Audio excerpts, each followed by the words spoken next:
Watching this Republican primary here in Kansas because in many ways it mirrors the struggle nationally for the Republican Party and the direction of the party moving forward.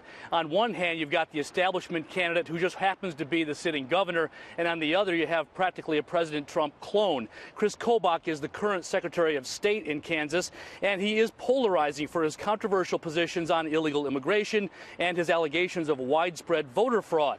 He successfully pushed for a law that requires proof of U.S. citizenship before a person registers to vote and proof of ID at the polls. A federal judge struck that down, but Kobach is undeterred. He sees this race as a bellwether for his party.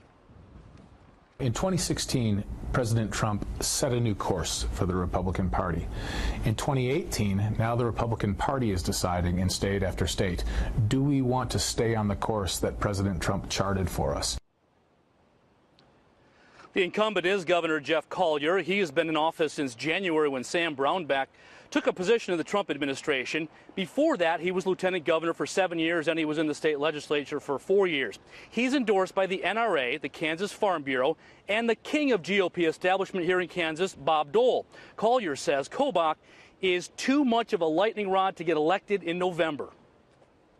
Right now, his negatives are 55% amongst the general electorate.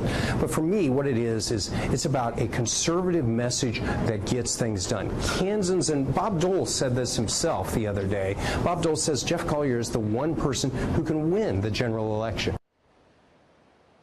Nonetheless, just yesterday, hours before the polls opened today, President Trump went against his advisors, and he went ahead and he endorsed Kobach.